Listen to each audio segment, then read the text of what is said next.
And we are live. Welcome to the NBA Strategy Show. It is Monday, March 13th. I am Josh Engleman. I am joined by Adam Scherer. We are brought to you by Prize Picks.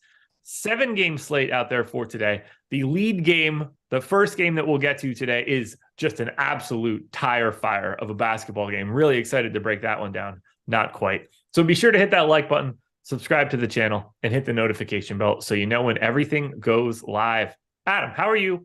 How was your weekend?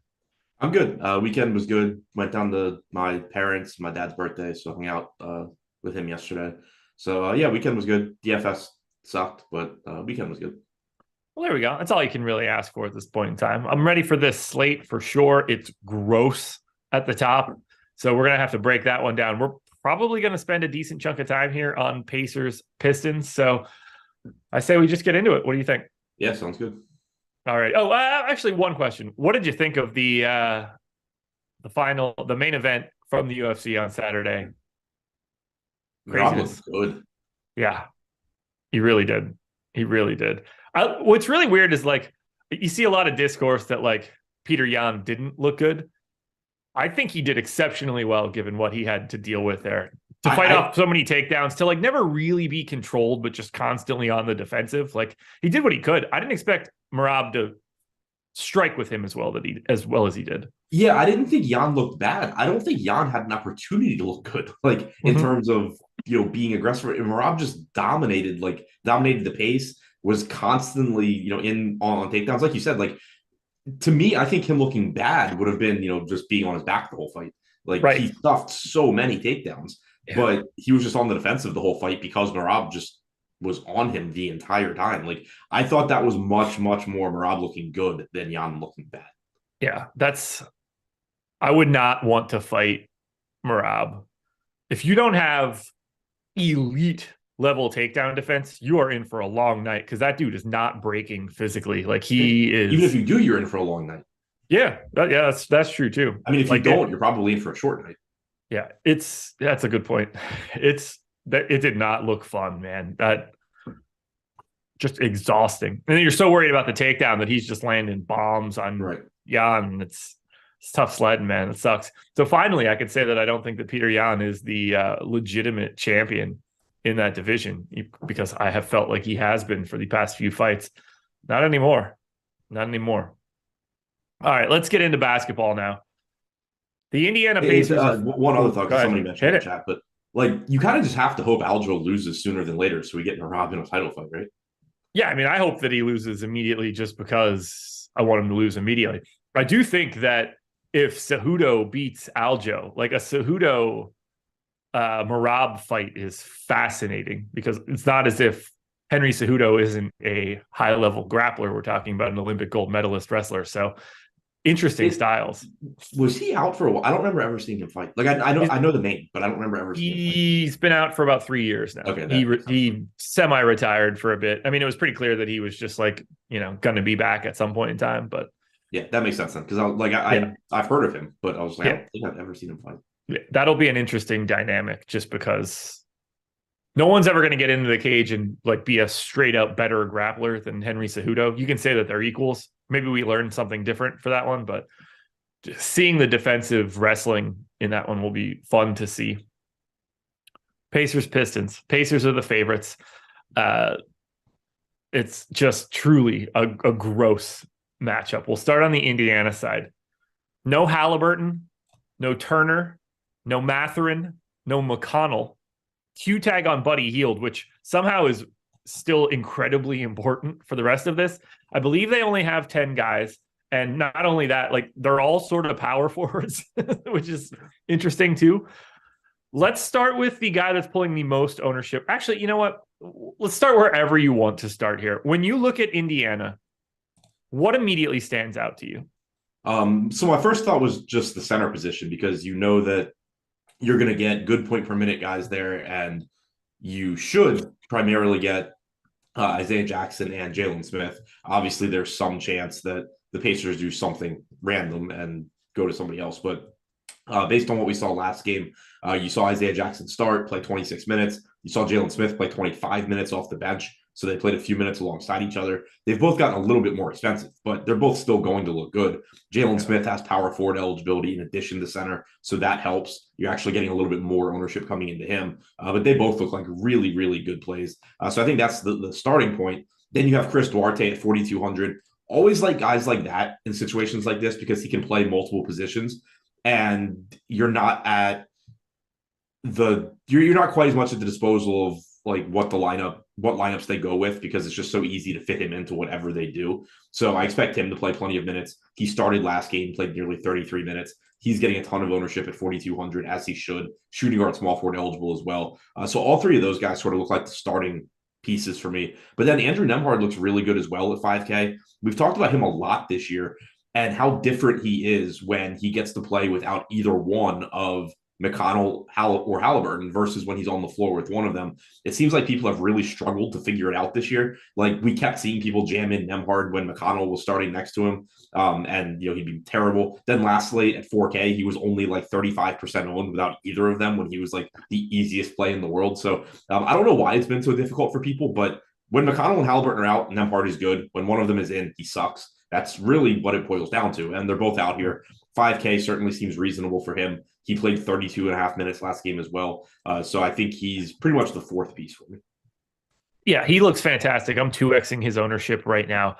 The Buddy Hield piece is massive. Like if he's in, he's fine at 7,100, but really not what you're looking for. But if he ends up out, that's just another 30 plus minutes that we need to redistribute to Jordan Nwora, George Hill, O'Shea Brissett, James Johnson. We find even more value if we lose Buddy Hield. Yeah, and just to clarify, because I realized how it sounded, I didn't mean that Nembhard is necessarily my fourth favorite pacer. I meant he's the fourth. There are four clear priorities for me, and he is one of them. Yes. Just to reiterate or to clarify that. But yeah, Buddy Hield's in, great, 7,100. Should see a little bit bigger facilitating role without Halliburton or McConnell. There's all the usage that he wants. So, and it's a good matchup. So, especially at 6% ownership, or, even assuming it comes up a little bit when he loses the Q tag, call it, 8 to 10% ownership. Certainly like the ceiling he gives you, but I think he's also pretty much correctly priced. If he's in too, it makes guys like Jordan Nwora, O'Shea Brissett, Aaron Nesmith all playable, but certainly risky plays. You got 21 minutes from Nesmith last game. You got 16 from Nwora. You got 19 from Brissett. So they're all at price tags where, like, if the minutes break their way, they can get there, but you're not going to be very confident in them. Whereas if Hield is out, that's opening up a bunch more minutes where at least one of those guys is likely to have a good game as well. How do you want to handle Jackson and Jalen Smith? Play them a lot. Any issues having them together?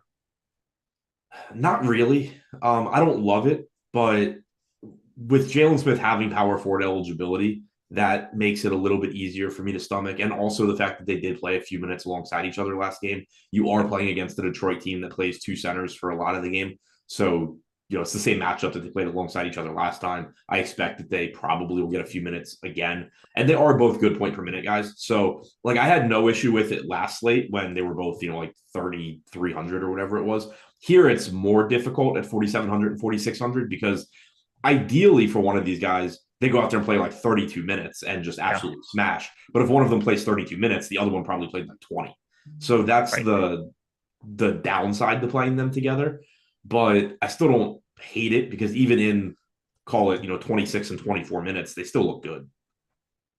Yeah, you mentioned the two centers thing. Not going to be happening today. They only have Wiseman and Duren available in terms of their normal centers. So, it's the Pistons, so you never know. But I wouldn't expect that sort of volume.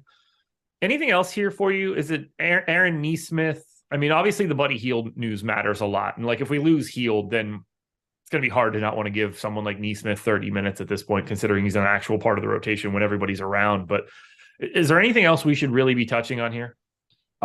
Yes, and I kind of touched on it before, but if Hield's in, there's still a path to a good game for Nwora, Brissett, Nesmith, but it's just thinner. If Hield's out, you're opening up 28 to 30 minutes. That's going to be distributed to some combination of those guys. So it's going to make them more likely to get there. What's your expectation for starting lineup here? Nembhard, Duarte, Hield, Nesmith, Jackson. Okay, same page here. And obviously, whoever is starting at center today is a good play. I think that's probably the easiest way to say it. Whether they go to Jalen Smith, whether they continue to go to Isaiah Jackson, whether they dust off Daniel Tice, like whoever is going out there, or maybe they do dumb shit and they make it James Johnson. Whoever starts at center is going to look like a good play because of pricing. Yeah. So are you on the same page with playing Smith and Jackson alongside each other? Because I'm kind of torn. Like, I think I probably will, but I don't like it. I don't. All right, so I'll be honest. I didn't get to a lot of Jalen Smith on my crunch, which makes me not hate it as much. I also am not really like, it's first run, so I'm not reading into it too. I don't love it though. Yeah, I mean, it's just so like right now, and like I haven't built lineups yet, but right now, looking at the boom bust tool, we have Jalen Smith being optimal 41% of the time, and we have Jackson 31%. At those numbers, it just seems like such a mistake not to be willing to play them together. But then thinking about the actual game, and what it looks like if they were to not play alongside each other, it just seems like those numbers are really high. And like if Hield is in, I'm a lot less likely to want to do it just because that's one other real body. Right. If they're both out, it's like, okay, I can see them having to play a little bit more alongside each other. They have all of these power forward type bodies that they don't really have to play alongside of each other at all. And you mentioned it, Daniel Tice is just hanging out there too. Like he could just show up in the rotation and mess everything up. Yeah. It's not a good spot. I wouldn't be surprised if I force these guys to, or at least when I run my crunches, I evaluate how much I'm getting together. Because if it's 5 lineups out of 150, then I don't give a shit. Like that's just, there's nothing wrong with that mechanism. But with those optimal odds, if you're getting them in, 25, 30 of a 150, that starts to be a pretty big number. And now you need a really specific game out of the Pacers. I think that I would be leaning towards not playing them together. FanDuel would be a little bit different for me. Isaiah Jackson is power forward only there. That makes a ton of sense. And then Smith has power forward center. So that extra flexibility looks a little bit different to me. On DK, look, I don't hate it, but I certainly don't like it. It's sort of like just under neutral to me. I think we're probably on the same page there too. Yeah, and I mean a lot that goes into these decisions too is how much other value is there. And this is a 7-game slate in the middle of March. There's probably going to be other value, including on the other side of this game. So that's that's another thing. And I guess I don't know. It's tough because like I mentioned, how high the optimal percentages and boom percentages are on these guys. But at the same time, like in theory, let's say you were just going to match those. It's still easy. Like, okay, cool. I'll have 40% of my lineups with Jalen Smith. I'll have a different 30% with Isaiah Jackson. Yeah. It's just when I look at it, I look at it and I'm thinking, okay, am I just better off turning one of those guys into Jordan Nwora and saving, 6 times, 7 times the ownership? Right. And just getting like a different shape. Yeah, sure. I just like Nwora was just like directly underneath one of those guys. And I was like, okay, 7% ownership to call it 35 for whichever one you want to pick out of that. Yeah, I was just like scrolling down because I have the boom bust tool sorted by optimal percentage right now. So I was just kind of scrolling down, looking in that price range. Jalen Duren at 16 or 20% ownership, so half the ownership. Josh Okogie at 16%. These aren't guys that project as well. John Collins, at 7%. But in an individual lineup, where you have Isaiah Jackson, I kind of think I might rather have those guys than Jalen Smith. Yeah. And look, when we get to the deeper dive in Live Before Lock later today, it's just going to paint a much clearer picture. If we the more value we open up, the less I want Isaiah Jackson and Jalen Smith together. It's that easy. Agreed. Yeah, 100%. And then we go to this garbage Pistons team. No Jaden Ivey, no Bojan Bogdanovic, no Marvin Bagley, no Alec Burks, no B. Stu, no Cade Cunningham, no Hamidou Diallo. We're running low on bodies here for the Pistons. We've got massive ownership coming into Killian Hayes, Wiseman, Omer Uri, Hampton, Duren. Let's start with the easier pieces. $5,700 Killian Hayes is 50% owned, and that seems about right to me. Yeah, I have no issue with that. We've talked about him a lot where when you get him without Jaden Ivey, without Burks, without Bogdanovic, without Cunningham, the usage rate, gets up to around 21, 22%, but he's a fantasy point per minute guy despite not being able to shoot. A fantasy point per minute on 39% true shooting just gives you a massive ceiling and, a very solid projection. We saw him get out to a slow start last game and then just out of nowhere, end up with a massive performance. Played 37 minutes, which is, the huge takeaway there. So at 5,700 in a good matchup, I still have trouble not wanting to get to a ton of Killian Hayes. Okay, so he's an easy one to talk about. Who is the second best play for the Pistons?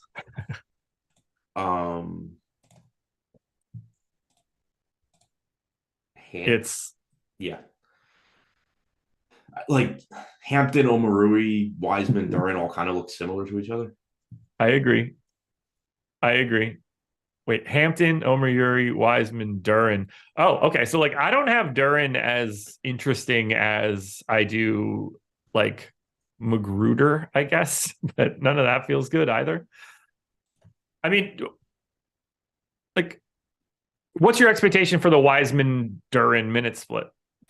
26, 22. Okay. See, I went 28-20. That's just because Wiseman was trending for that, obviously you don't necessarily foul trouble can be there, but he played real rotations and just lost most of his second quarter to foul trouble. And he still got to 26 minutes. I don't really know what they want to do, but at 28-20, I like Wiseman quite a bit more, and I like Duren at 20% ownership quite a bit less, given my assumptions. 27 or 28 probably is where you should go for Wiseman. I was thinking they'd go on 26-22 in the Charlotte game, but it was 27-21. And then last game, it was 26-20. Right. And I mean, you got to, I don't want to say that you have to assume that Wiseman was going to play more, but I think he was live for 30 if that second quarter rotation. Yeah, he subbed out with his second foul in that first hit, so that probably shortened it a little bit. And then he subbed out with 7 minutes to go in the second quarter with his third foul. Duren didn't get all of those minutes because Duren had just gone to the bench prior to the third foul. But yeah, Wiseman was certainly looking to play more. Right. So there's that, which is a real treat. And, they had Bagley for 22 minutes in that game too. So in theory, you have another guy that can be a pseudo center. They don't really have that right now. If Duren's at 20% ownership at 4,900, I'm happy for that to just be the spot where Wiseman doesn't get into foul trouble and he just stays in there for normal minutes. Oh God. So let's, I guess, have the conversation on Omarui and Hampton, two guys that I assume are coming off the bench for today, unless you think that Omarui is starting at the 4. What was your question? What do we want to do with two bench guys that are getting 30% ownership, unless you assume that Omarui is starting? I do not assume that. Okay. Yeah, so I mean, I think that the ownership's a little bit high on them. They're also really cheap. They're good values. I don't love the upside for either one. I do think that he's starting, by the way. So go through who you think the 5 starters are. Over who? Bagley? Oh, I keep forgetting Bagley's out. Livers, Hayes, Wiseman, Magruder. I think those 4 are I don't want to say set in stone, but those are the 4. Yeah, I think Omarui starts in place of Bagley. Okay. So then 26, I have him in for 26 minutes, power forward center, 3,800. Certainly looks like a really good value-ish play. But seeing Hampton get 30% ownership at 3,300, how do we reconcile that? I mean, he is somebody that can play multiple positions, which is nice in a spot like this. He's not a great point per minute guy, but he's around 3/4 of a fantasy point per minute. I think the ownership is high, but probably a bit higher than it should be. But I still think he's a solid value point per dollar wise. Same. Yeah, I feel like the Pistons are pulling a little bit too much ownership for right now, but because you can just cast a pretty wide net. 11% Magruder at 3,500. Yeah, that's fine. He's a piss poor per minute guy. Livers is getting no ownership. He's also a piss poor per minute guy, but at least intrigues me a little bit coming off of almost 38 minutes on Saturday, 1.5% ownership. I don't want to go begging for it, but in this kind of matchup, feels worth at least a little bit of a shot at as minimal ownership as you could possibly have. What else are you seeing here for the Pistons? Are we missing anything? Do you mind? You wouldn't want Wiseman and Duren together, correct? No, I don't want Wiseman and Duren together. Don't expect them to play alongside each other. They're also not exactly cheap with Wiseman up to 6K. So no issues with them individually, but I don't want them together. Hampton and Omarui look fine value-wise. Hayes looks like the best play. I don't really like anything else. I mean, Magruder at 3,500, really cheap, pulling 11% ownership, but just not a very good fantasy player. Yeah. I don't mind. I mean, I guess if you're going to get 30% ownership, if you're going to get 3 times the ownership to Hampton, And, compared to Magruder's fine to save some ownership, but I think I prefer Hampton, ownership agnostic. It's very difficult to get to Joseph or Livers at elevated price tags. Yeah. It's crazy to see Joseph get more ownership than Livers here. But yeah, but they're both awful. Joseph is just like not appealing fantasy wise. Livers is actively terrible. Yes. Moral of the story here for Pacers Pistons, we're going to have a ton of it. And potentially even more as the day goes on. But like, there's no way to avoid this game, right? No, I mean, this is just peak terrible, terrible, terrible NBA and great DFS. Yeah. I mean, you're talking what? 3 or 4 guys in basically everything that you're creating coming from this game. At least. Just like in general. Yeah, right. At a minimum, upwards of 6 with a 2v2 like wrapped around it in many different directions. But there's absolutely nothing worse than having to load up on this. Here's the really big piece for it. This is the 7:00 game, which generally is good. This really limits your late swapping when you're locking in all of these spots. We've got a Q tag on Giannis for later tonight, 2 games tipping off at 10 o'clock. We might be fully booked by the 7:00 game. So it does create a little bit of an interesting dynamic for late swaps. Yeah. Anything else you want to touch on here for the Pistons or the Pacers if you wanted to circle back? No. All righty. So we'll keep it moving then. Schedule for the rest of the day. I'll give you that after you guys hit the like button. We're at 65 right now. We can certainly run that number up a little bit more. We got the So Rare NBA show coming up at 3. We've got The Odd Shop over on the Odd Shopper YouTube channel coming up at 4. You don't want to miss that one. That is some big time content for you guys. Adam will be back for the deeper dive at 5 o'clock and then live before lock from 6 to 7:30. I think you got Greg and Neil for today.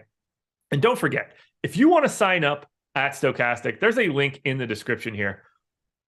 50% off a week or a month. You can also get it in the chat. I assume Jordan can drop that in there. 50% off a week or a month, any package at all, platinum or individual sports. That gets you projections, ownership, boom bust, our lineup generator, the lineup builder, everything that you can think of behind the paywall. You can come check it out for 50% off. There you go. Links in the chat right now. Hit it. Come on in. Minnesota Timberwolves, 5.5-point dogs in Atlanta, 240 total. Rudy Gobert back to having that Q tag. That's always fun. Austin Rivers is questionable. Towns still out. No Jalen Noel. Highest owned guy in this one for Minnesota is 28% owned Anthony Edwards. We just got done talking about a game where there is value over and over again. So paying up very easy today, and $9,200 Anthony Edwards very clearly to me stands out for Minnesota. Yeah, it looks really good. That price tag's come down a bit. He hasn't been quite as productive with Mike Conley there, but you have seen a little bit of an uptick in usage as a trade-off for the slight drop-off in assist percentage. Still playing big minutes in a good matchup. Great positional eligibility. Very easy to get to. It just looks like a really good play. Yeah. I don't think really takes a lot of there's not much to say about Anthony Edwards. Everybody knows he's good. 240 total is the biggest total on today's slate. And he's now 9,200 with the perfect MPE. Just play Anthony Edwards. What do we do here for the rest of Minnesota? For 2 specific things that we need to talk about. 1, just do you like anybody else from Minnesota? And then 2, how are we handling Rudy Gobert and the Naz Reid experience, which if we lose Gobert, it's Jam City on Naz Reid. Add him to the list of awesome plays for today. Yeah, so as far as other guys that I like, Kyle Anderson and Gobert are the next 2 for me. Anderson just playing big minutes and does everything pretty well on the floor. He's getting run with the second unit as well, which is nice for him. So 6,100, not a price tag that I love, but just looks like still a solid, last guy in type piece. Gobert is really interesting to me if he plays because the price tag did jump from 7K back to 7,900, but we've seen him take a big step forward in terms of fantasy production in these games he's played with Mike Conley. We expected that to happen. He's at 1.26 DraftKings points per minute in those games. Usage rate is about 3 points higher than it was with D'Angelo Russell. The big issue for Gobert recently had been that he's just playing like 29, 30, 31 minutes. And so that made it difficult to get to him. But he played 36 minutes or 37 minutes in regulation last game. He was playing really well. But the big takeaway for me was just that they let him just go out there and play huge minutes. like he had been earlier in the season. So knowing that's at least on the table makes it a little bit easier for me to get to him, because instead of projecting 29, 30 minutes, I think you can go 31, 32. And, knowing that there is that possibility he gets a little bit more than that. And with his, increased production and lack of ownership, it does make him interesting. The reason it's difficult to get to him is just not only did the price tag go back up, but you do have Isaiah Jackson. You do have James Wiseman or Duran or, Jalen Smith if you're not playing in the power forward. Like, you have plenty of other centers. As usual, there's a ton of opportunity cost of the position. But I do like if Gobert just averaged 36 minutes per game the rest of the season, he's going to end up being a 9K center by the time the season ends. So I do think that there is at least the potential for value on him still. And if he's out, $4,400 Naz Reid just becomes a play everywhere. Gobert was just like 6K not too long ago. Now he's up to 7,900. Incredible. Yeah, it was really interesting what happened with his pricing. Like, it very quickly jumped once his point per minute production started increasing with Mike Conley. And then it came back to 7K, where it was just like, we jumped it too quickly because he's not playing minutes. And then it moves back to 7K. He becomes popular. And of course, that's the slate where he plays 37 minutes, because that's how NBA DFS has worked all season long. Just couldn't win without him because he played 7 minutes more than he had in a month. But then, you're just getting it back to where it was prior to that game. Not much else to say anything here for Minnesota. I think we could head on over to Atlanta now. For the Hawks, just a Q tag on Bogdan Bogdanovic. We've seen the past 3 games get John Collins back to being a real part of the team. 28% ownership coming into $9,400 Trae Young, single digits across the board.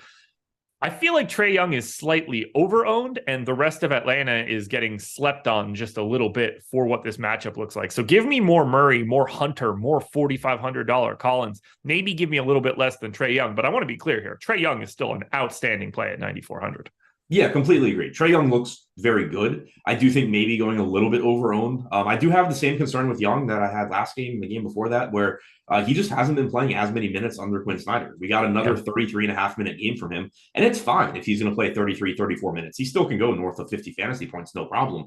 But you just haven't seen, and maybe it happens today, who knows? But we just haven't seen that game where Trae Young goes out there and plays 36, 37 minutes under Snyder, and we have seen that from DeJounte Murray. So it's not like it's a, like a game flow thing or a rotational thing where Quinn Snyder just doesn't believe in giving guys big minutes. Like, he's playing DeJounte Murray a ton, and he's not playing Trae Young as much. So that does concern me a little bit at that price tag and ownership, but it's still a good matchup. It's still a very good, fantasy producer. I still like getting to Trae Young. I'm with you on the rest of the team, though, thinking that they are going a bit overlooked, given that it is an appealing matchup against Minnesota. There are still decent prices here. Getting 37 to 39 minutes from an $8,300 DeJounte Murray, he typically takes a backseat to Trae Young, so that's why he's not getting a ton of ownership. But on a game-by-game basis, you're still going to get the occasional game where DeJounte Murray goes off somewhat at the expense of Young. John Collins at 4,500, closed again last game. We didn't have Bogdan Bogdanovic in that game,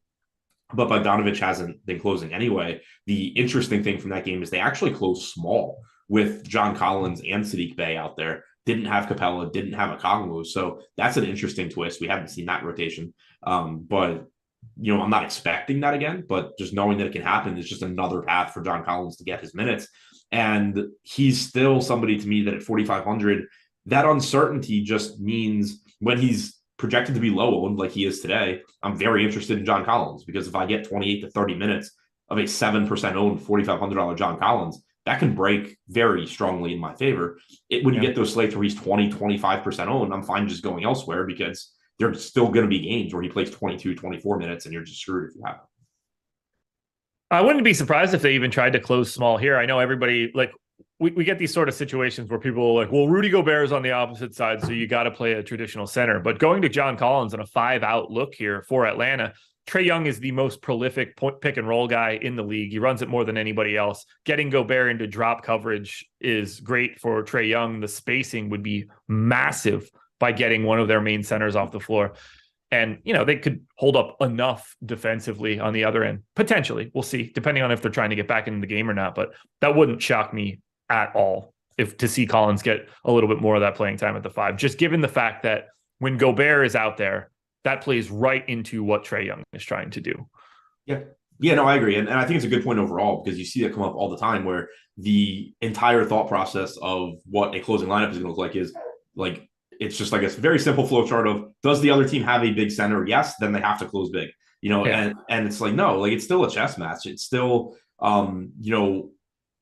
there's trade-offs to every decision. Yeah, you're going to lose out on rebounding if you go small, but you're going to have Rudy Gobert in a very uncomfortable situation. And that could be something that they want to do. So it's not as simple as just saying, oh yeah, there's a traditional center on the other side, so you're getting 48 minutes from Okongwu Capella. Yeah, like if you go to a John Collins at the 5 here scenario with Sadiq Bey out there, Hunter, Murray, Trey, or whatever, you swap Bogdanovich in for one of those guys. It's sort of the same principle. You are spreading that floor out big time, and there is no place to hide Rudy Gobert defensively at that point in time. Interesting to see at the very least. I got nothing else for the Hawks. Me neither. Who is your favorite Hawk that isn't Trae Young? Either Collins or Murray. Okay. Now we go to Memphis. They're 1-point favorites in Dallas. 221 total. Dallas obviously plays quite slow.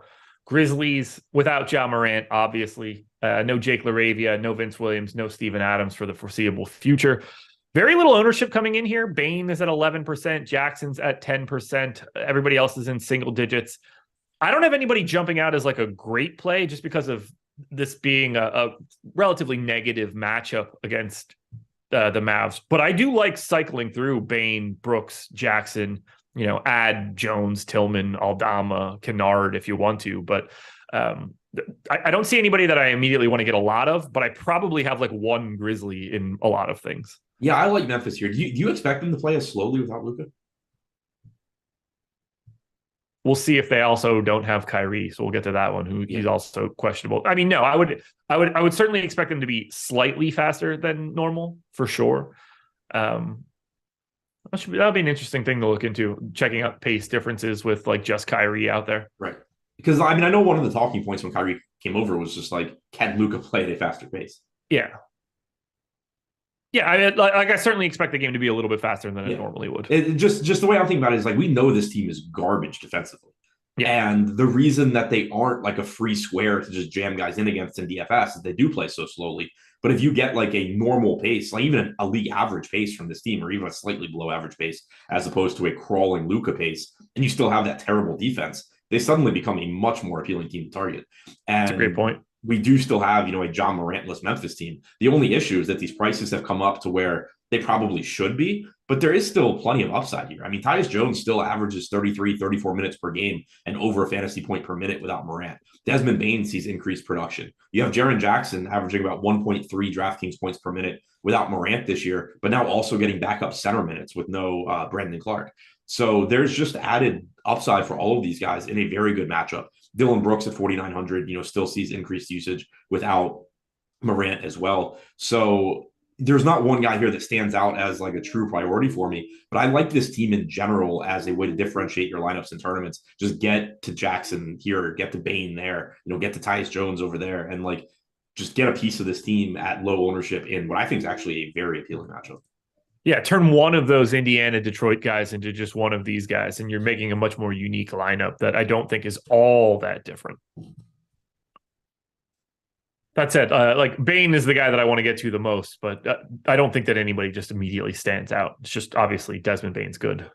Right. Do you have any interest in the bench pieces? I mean, Luke Kennard's min salary, played 21 minutes last game, could potentially see more here and there. Aldama at times has seen more playing time recently. Like, I'm not confident in any of them, but there are minutes available. Yeah, I mean, I look at Luke Kennard and it's just like, okay, if I've got a pretty chalky lineup and I want to turn RJ Hampton into somebody, Luke Kennard is certainly not a giant problem if you want to do it that direction. No priority, but yeah, the type of guy that you can swap out for one of the more chalky value pieces that we don't totally trust. And then we go to Dallas. It's really hard to talk about the Mavs right now. Obviously, Luka is out, but Q-tag on Kyrie, that changes everything here. If Kyrie is in, I think he looks okay at 10-5, no real priority, but 6% ownership. If that was able to hold, I'd have more interest in it. No one else is pulling any ownership. that would probably change at least a little bit if we lose Kyrie. So just holistically, how do you see Dallas? Yeah, if Kyrie's in, I don't think they're very appealing. Getting to Kyrie at call it 6-7% owned is fine. The ceiling's there, but the price tag has come up a little bit with Luka being out last game. Reggie Bullock is cheap. The minutes will be there. It's Reggie Bullock. Good luck. Tim Hardaway's salary came up at 6,400. He still has a ceiling. You see increased usage from him, whether Kyrie's in or out. But if Kyrie's out, certainly would look better. But that salary jumped quite a bit as well. Jaden Hardy would look better, of course, if Kyrie's out. Christian Wood is like the huge question mark here. He's 6K. Yeah. He was chalk last slate. And we talked about it at length before that game. Who knows what Jason Kidd's going to do, because he clearly does not want to play Christian Wood a lot of minutes. That's been the case for most of the year. The question, is sort of with Luka out, does that change? Because there are not very many guys on this team that are capable of playing offense whatsoever. He still played 15 minutes. You had Maxi Kleber play 26 minutes. Maxi Kleber is a big part of this team going forward defensively. They need him out there. I fully expect him to be a big part of this rotation down the stretch. So, he took a lot of those minutes. Christian Wood barely played, and that was a game that Kyrie was out. So with Kyrie in, if you're thinking about it in terms of just they need somebody to score the ball, if Kyrie's in, then Wood is even less important in that regard. So center only makes it a very difficult spot for me to want to gamble on. Josh Green's up to 4,800, which is a really tough price tag to get to for him. This is a really difficult team, which is weird with Luka being out. Yeah. And even if Kyrie's out, I don't think that we're going to look at anybody on Dallas and think these guys are absolute lock button type plays, which is not what you normally see when you are two high dollar guys end up out. But I think that's where we're at for Dallas. Do you think, if Kyrie ends up out, do you think someone from Dallas is going to be an overwhelmingly good play? Probably not. Jaden Hardy would certainly look a lot better. He played 37 minutes last game. He's not a great point per minute guy, but he is still only 4K. I think he would end up looking like, another just good value piece to get to. I don't think he would necessarily surpass all of the Indiana value or anything like that, but he would certainly look like a good value. Hardaway would look better, but you would still have, that elevated price tag. Same goes for Green. So the price is already moved is the issue on most of these guys. Yeah. Crazy. I wonder where Wood's going to end up next year. Probably on some shitty team, so he could actually get minutes, and they don't have to care about his either a bad team playing big minutes, so that people can say oh, see, he's really good, or on a good team still playing no minutes and people not being able to figure out why. Yeah. Yeah, I mean, he's just so bad defensively. You just can't do it. I don't have anything else here for Dallas.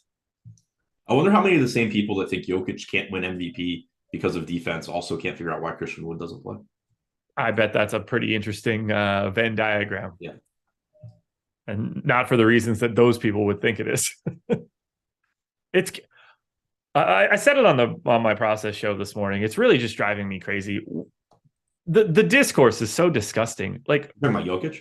Yeah. Look, Joel Embiid is incredible. And if he wins the MVP, he deserves it. He's great. I don't know why we have to treat the other guy in the MVP race as some bullshit con artist for winning the award. They're awesome. They're really, really good. The way I think about I feel bad for Embiid and really for Sixers fans, because just enjoy the guy being the third best player in the NBA behind Giannis and Luke and Jokic. He's phenomenal. I've never had a player on the Wizards, I don't think ever, that was as good as Joel Embiid is. Enjoy it. No. You don't have to come up with bullshit reasons why Jokic doesn't deserve the MVP that are completely wrong. Just enjoy how good Embiid is. And yeah, if he happens to win it, great. I don't think he should, but he's clearly, it's not some massive snub. The guy's amazing.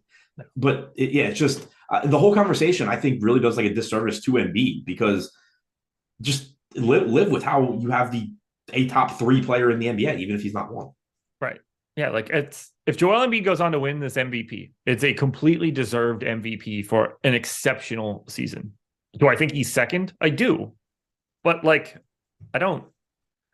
It's not an indictment on either guy. They're both awesome. It's incredibly fun to see. Yeah. Oh yeah. MJ played on the Wizards. Yeah, that one doesn't count. Yeah. Yeah, I was trying. Arenas was really good, but he wasn't Embiid good. No. Wall and Beal were never there. Right. Yeah, they were good, but they were never, getting quote unquote snubbed out of MVPs. Yeah, and I mean, I love that now. Like, I was it like Wes Unseld as a bullet? probably before I was born. Yeah, I mean, and I mean, it gets to the point.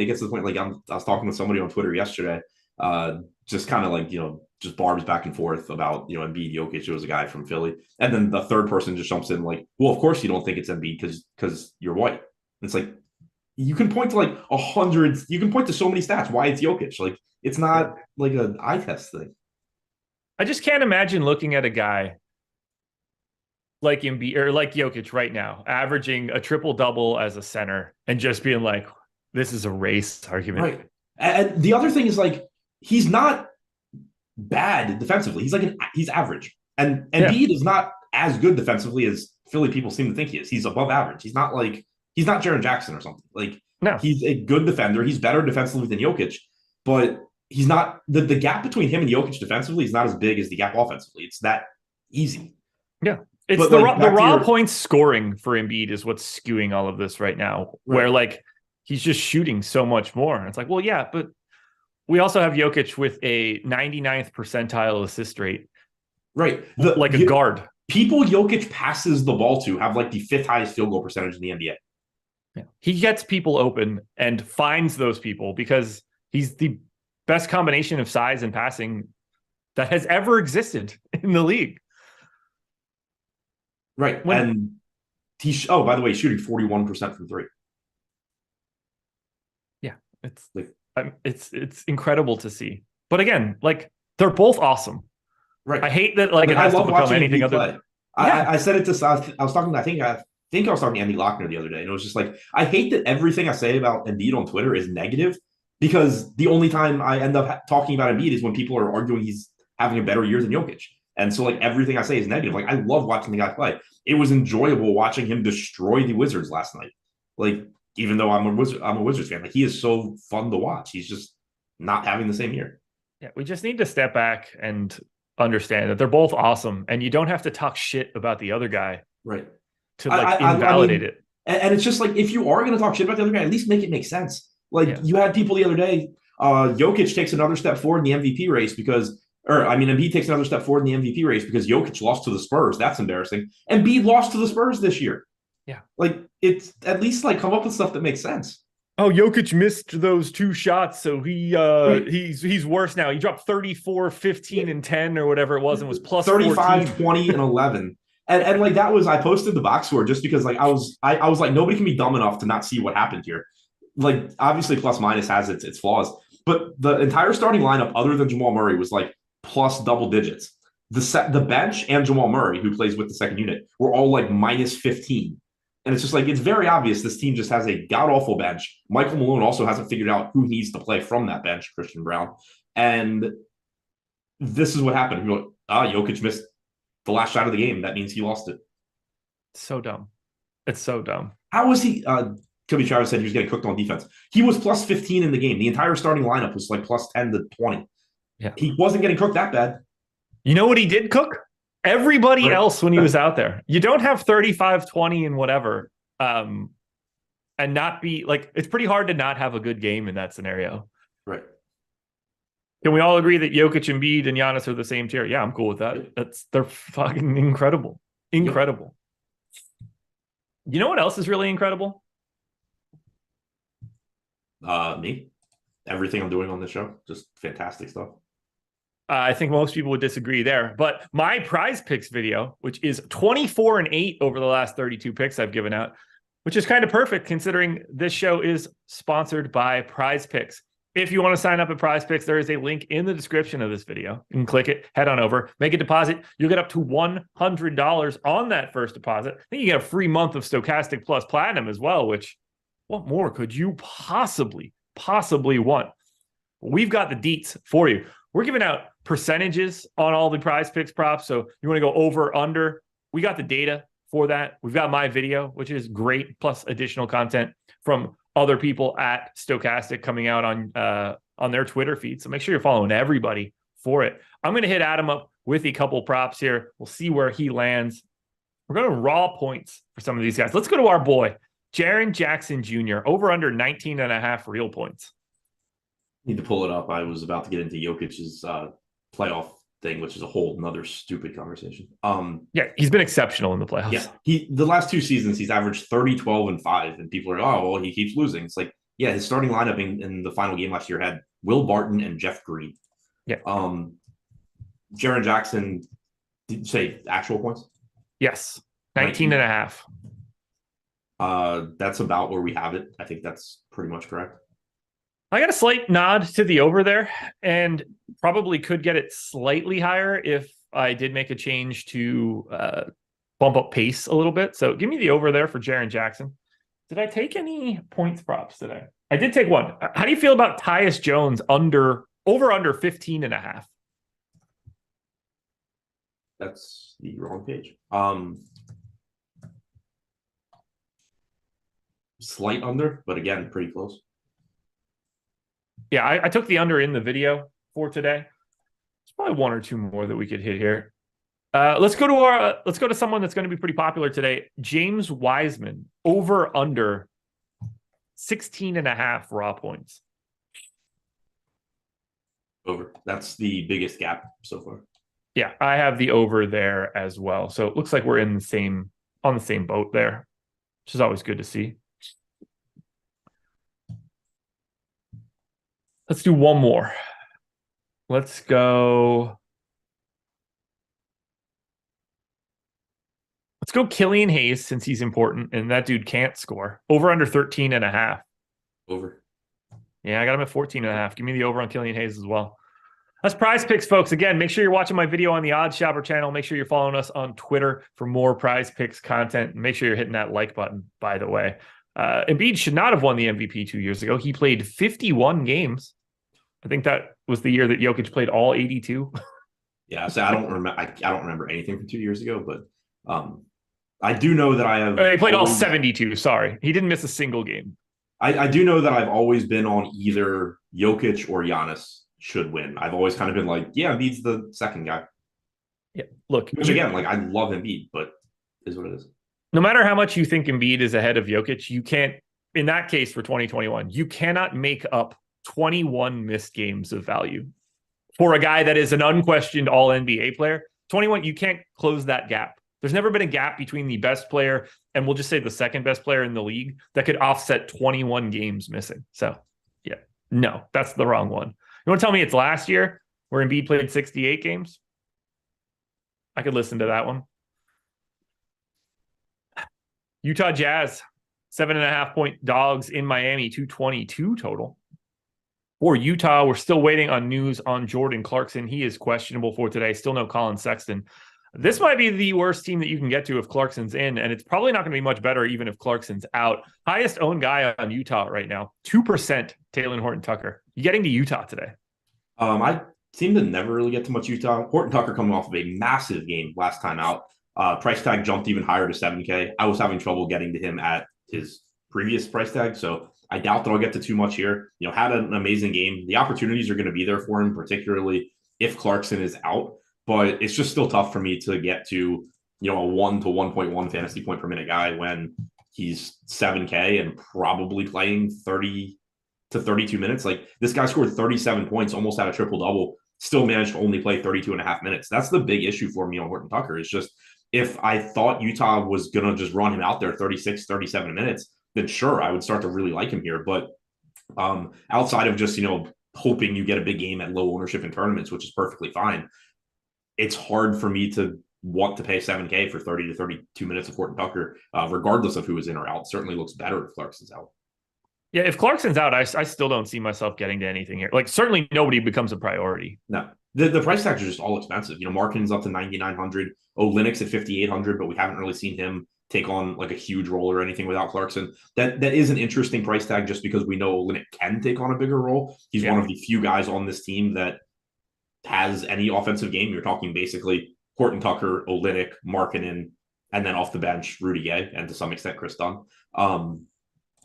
Like from that angle, it makes some sense in tournaments at low ownership, but he still doesn't project that well at his salary. Chris Dunn at 5,500 is giving you typically like 24 minutes off the bench. Last game, he only played 16. He's another guy where, you know, I don't have any confidence in him, but if Clarkson is out and you want to hope he, goes for 35 fantasy points at no ownership. That's fine. But this is just a team in tournaments that, you can use these guys to differentiate. They still have ceilings, even though they're a bit overpriced.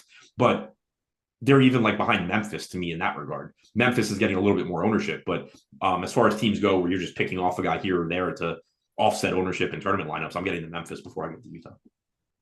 I got to hit on this. It's going to piss people off, but I can't help it. This whole thing that like, because other great players never won 3 MVPs in a row, Jokic can't. Be prepared, everybody. We're talking about a guy that's going to go down as one of the 20 greatest NBA players ever and potentially higher. He's been a 10-win player for every season of his career. We got to understand that he is that kind of great player right now. It's happening as we speak. There's no reason to suspect that Nikola Jokic is going to be falling off in the next year or two. This is a guy that's going to put together a no doubt about it, unquestioned first ballot Hall of Famer inner circle resume. He is the guy that you think shouldn't be doing that already. Right. Yeah. Like, I hadn't even really thought about it like that, but like, yeah, it's like people think that in like 30 years, they're going to look back, or people are going to look back and be like, oh, wow. Like, it's going to be like a trivia question answer. Like, oh, do you remember that guy, Nikola Jokic? Like, he won 3 MVPs. Whatever happened to him? It's like, he's just going to be like you said, easy first ballot Hall of Famer. Like, when you talk about basketball in 30 years, he's going to be up there on that list of like exactly where in the top 20 does Nikola Jokic rank. It's not like some guy that you're just going to forget about. Exactly. He's played 72 games at a minimum every year of his career. One of those is obviously a COVID year where they only played 72. He's been incredibly durable. He basically plays 30 plus minutes a night. He's one of the most efficient scorers you're ever going to see. And there's no sign of it stopping. We're in the moment right now where he is those other guys. Yes, apologies to Michael Jordan and LeBron James for not getting those regular season awards. Right. It's different. Yeah, and also, I mean, as far as like thinking, because the way I most recently saw framed in the chat was like, he's not going to get it because they didn't. You think the voters are going to just not vote for him this year because people didn't vote for Michael Jordan in 1980, whatever the fuck? They should lose their vote immediately if they do. Right. We already did, Sean. It's average. Yeah, it is. By every advanced metric, it is average, including looking just at their team results. No one out there thinks that he's like some sort of exceptional defensive presence. He's good enough. He's passable. The big thing is people don't, because Embiid is such a good scorer, people don't realize the gap offensively between Jokic and Embiid because he's such a good scorer. It's hard to imagine somebody being that much better, and that's just how good Jokic is. It's true. It's very true. Let's go to Miami now. This team confused me like big time. So I didn't know that Kyle Lowry came back on Saturday. So when I got to Miami during the process, I was like, well, they're probably bringing Lowry in off the bench.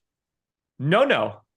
Kyle Lowry played 36 minutes in his return on Saturday, including the final 6 minutes of the third quarter, all of the fourth quarter, and overtime. Surprise, surprise today. Kyle Lowry on the injury report with a Q tag, as is Caleb Martin. We've got 10 to 15% ownership coming into Bam, Butler, and Hero. What do we do here? What does Lowry's status mean to you? Do you want to go to him? We still saw big minutes for Gabe Vincent, including those guys playing alongside of each other. Where are we going here for Miami? Yeah, weird rotation last game. Even, taking away overtime, you got 31 minutes from Kyle Lowry, which I would have bet my life the under on that one. Don't know what Miami's doing, honestly, but so weird to see that. Vincent also got 32 minutes. So you saw Vincent play more minutes in that game than he had in any game recently. And that was with Lowry back. Oladipo only played 24. It was a really, really weird rotation. Obviously, you didn't have Caleb Martin in that game, so that opened up some minutes, and he's questionable here. But I'm still not really interested in $4,600 Lowry if he goes, because for one, I don't know that he's just consistently playing 30 minutes off the bench. Two, he's not a very good fantasy producer anyway. It is a good matchup against Utah, though. So I think really it's, Butler, Hero, Bam. Certainly happy to get to whatever I get to of those guys. They are in a good spot. The prices are reasonable. Hero is the one that stands out the most, I think, in terms of salary. Just still expecting him to play big minutes. Only played 27 last game. Did he get hurt in that game? I couldn't figure it out this morning, and nobody said anything to me in chat. I thought he did. I thought I remembered seeing the Tyler Hero to the locker room tweets, but then I don't remember what came of it. Obviously, if he did go to the locker room, he didn't come back at the end. But either way, you're not expecting 26 minutes regularly from Tyler Hero. You're expecting him to play 34, 35 here. So 6,900 looks pretty good for him. Happy with Butler, happy with Bam. I think it's very difficult to get to much of anything else If you want to gamble on a $4,100 Kevin Love, hope he plays like 22 minutes and shoots well, sure, but no confidence there. He's just not getting any ownership at all. All right. Let's go to the 8 o'clock game. Boston Celtics, 12.5-point favorites in Houston, 229 total. For Boston, they got everybody except for Time Lord, who should be back shortly. I guess no Peyton Pritchard, but he doesn't really play. Seems like they've established Blake Griffin over Mike Muscala, which is certainly a way to go. And Grant Williams coming off of 16 minutes, 12 minutes, and now a DNP CD on Saturday. Very weird dynamic here. No real ownership coming into Boston, about 10% to Brown and Tatum. If I'm going anywhere, that's the way that I want to go. But this feels like a spot where you don't get the standard issue 37 minutes out of Brown and Tatum. Yeah, still happy to get to them. Prices are reasonable. Tatum's did get back up to 10-9, but 9K for Jaylen Brown still looks pretty good. Great matchup. I like that they're on the road. That helps a little bit. Still 12-point favorites, though.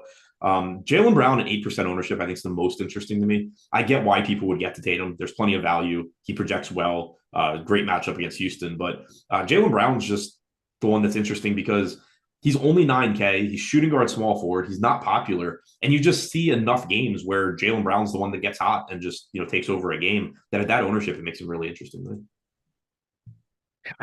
Those are the two guys that I've got, but they're live for 30 minutes today because they beat the piss out of Houston. I know we can't look at it like that all the time, but Houston's bad. Boston is not. I'm a little nervous about getting to Boston. If I'm getting to Brown and Tatum, that's fine. I have a really hard time going to Smart or Horford, White, Brogdon. There's not much else here for me in what should be a good matchup, but I just don't think is. I mean, I think it's a good matchup. But they're playing the Rockets. Oh, I mean, it's on paper, it's as good as it's going to get. But as we get further and further into this season, my thought process on Marcus Smart playing 33 plus minutes against the Rockets just becomes less than it would be in October. I'm just nervous about the true upside of these guys. Yeah, I mean, that's fair, I guess. You're coming off of a game where Smart just played 36 minutes. If the Rockets hang in this game, I think you're still getting full run. Yeah. It's just, can the Rockets hang in this game? But at 5,700, and not much ownership. It's not like you're talking about a 20% on Marcus Smart or something. I think that the price tag on him is still reasonable. Same goes for White or for Brogdon, but certainly not guys that I'm jamming in. I think they're good contrarian plays though. Yeah, I have 5% Smart. That seems about right. I was hoping to get more priorities out of Houston or out of a matchup against Houston. I just don't think they're there. Houston on the other side, also unowned. 8% owned Jalen Green is the high mark for the Rockets. Houston's at full strength, actually. Everybody is available for this one. Do you want to get to anybody here? Does anybody jump out in what's clearly a tough matchup? But if you're getting to Houston, you probably want to get to Boston too. Yeah, I mean, probably. Jalen Green, Kevin Porter Jr. are both cheap enough where they have high ceilings, but clearly a shitty matchup against Boston. Same goes for Şengün at 7K. His playing time's been all over the place recently, but, Greg and I were talking about it, or Rintak and I think we're talking about it on Saturday morning. A lot of that has just been blowouts and foul trouble. You saw it on Saturday. He played 33 minutes. It's not it's not Houston making the decision that they're just playing Alperen Şengün 26 to 28 minutes a game now. If the game goes the way they would like it to go, he's still getting 33, 34 minutes. So he has a high ceiling. It's just that he also has a pretty low floor for a position with such a high opportunity cost and not a particularly cheap salary. So, upside is there, but still tough to really get to him. There's nothing that truly stands out here. Jabari Smith's price tags come up a bit. Tari Eason's has gone down a little bit. You saw 21 minutes from Eason last game. That's the fewest we've seen from him in a while. He still has the potential to get quite a bit more playing time, whether it's blowout run or just, Jabari Smith gets in foul trouble, Şengün gets in foul trouble. Anything happens to pretty much anybody ahead of him in the rotation, and he just steps into more minutes now with Eric Gordon gone. But overall, just a very difficult team to get to. All right. Now let's keep this one moving then. We got 2 10 o'clock games tonight. This is where the late swaps will become important. Phoenix Suns, 4.5-point dogs in Golden State, 239 total. For Phoenix, Josh Okogie is in, no Durant, no Landry Shamet. So as we look at Phoenix, we got 10 to 15% ownership coming into all of the starters. Booker, Paul, Ayton, Okogie, Torrey Craig. Who is the best play today for Phoenix? I mean, my immediate answer is always Devin Booker. Okay. I think he's a little too highly owned. Nothing crazy or anything. Yeah, clearly, I don't mind getting Booker. I think 14% is fine. We had 14% coming into Tatum also. I think they're pretty comparable. That's fair. I mean, to me, and I get him too much now, but Josh Okogie, 4,900, shooting guard, small forward. He plays a ton. He does. And he's not a bad per minute guy. No, he's fine. No, I meant 16% ownership. Like when I compare him to the Indiana Pacers and Pistons guys, like I got a lot more confidence in him in a mid-tier price tag than some of the other slop that's coming out. Yeah, no, I mentioned him earlier when we were talking about Jalen Smith and Isaiah Jackson as is one of the guys that at lower ownership, I would if I already have one of those guys, I would probably rather go to Okogie than the second of those guys. He's fine. He's playing big minutes. He's played 21 total games this year without Durant and with Booker and Paul. 0.9 DraftKings points per minute in those games. He has started 7 in that situation. He's averaged 33.8 minutes per game, 0.82 DraftKings points per minute. Doesn't do much of anything well. 16% usage rate, 8% rebounding percentage, 5% assist percentage. But he is averaging 5.7 3-point attempts per game in those 7 starts, 47.5% from 3, still only 0.82 DraftKings points per minute. Not exactly what you want to see. But those open corner threes are there for him. If he knocks them down, he pays off that price tag pretty easily. And I have 13% of him, so I'm like right with the field anyway. It's not a big stand. When I look at Booker, Paul, and Ayton, I don't really see one guy that stands out more than the others. They all look pretty similar. Like I think the ownership for Phoenix looks right. Like there should be a bunch of it coming in because it is a good spot and a pace-up spot against Golden State. But I think they all look pretty similar relative to salary. Yeah, I'm with you there. Paul coming off a game, he played 38 minutes against the Kings. Now you have another game that is against a Western Conference contender. So I assume you're getting full run from these guys if the as long as the game's competitive.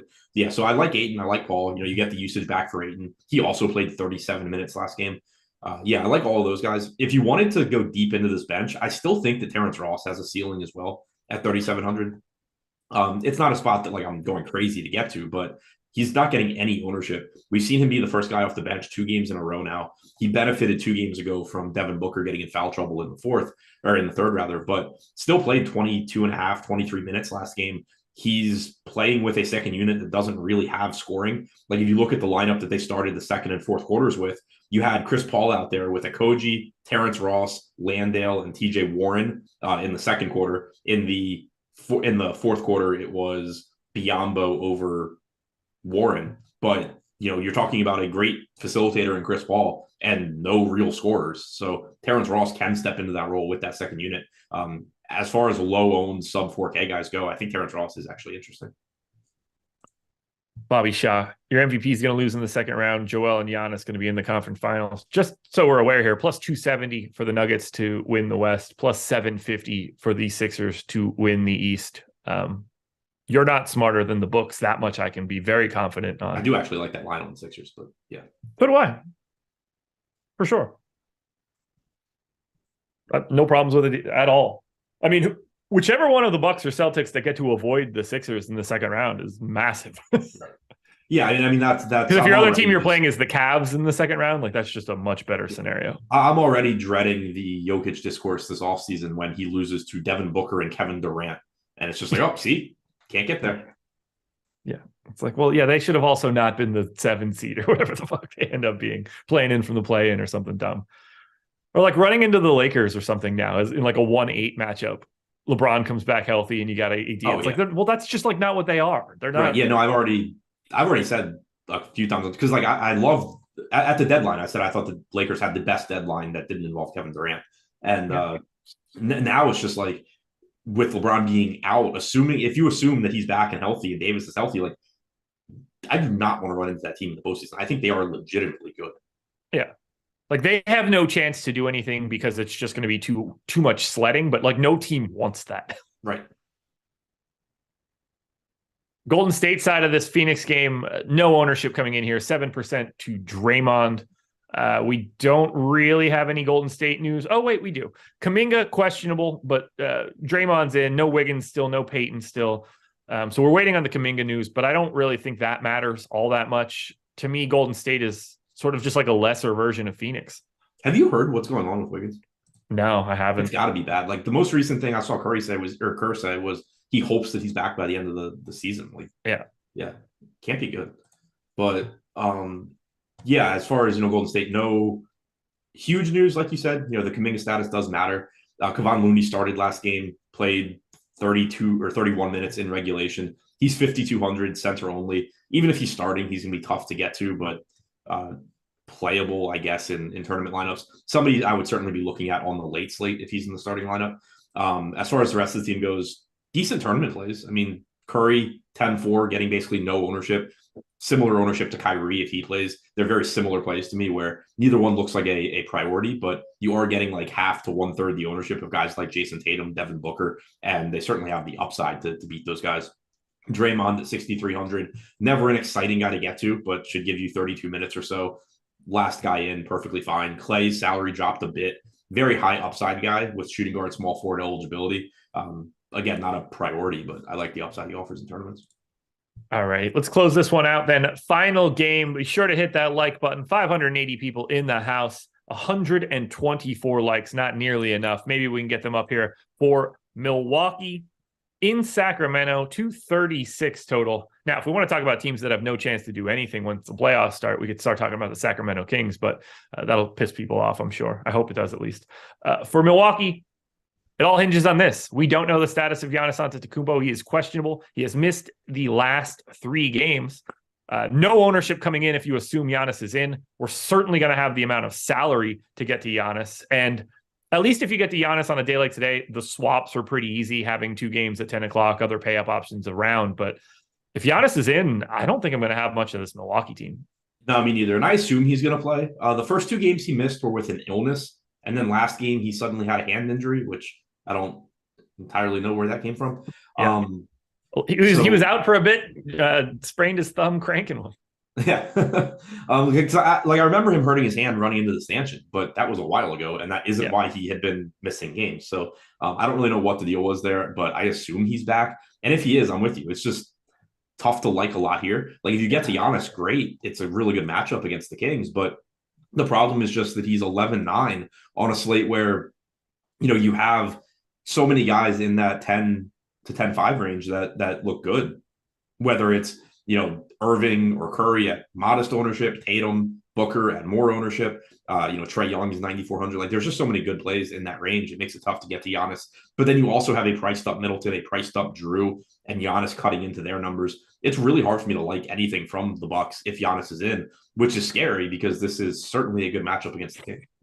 Yeah. If Giannis ends up out, we're just sort of getting to Drew and Middleton. I think they're pretty much 7,100. What'd you say? Portis is 7,100. Right.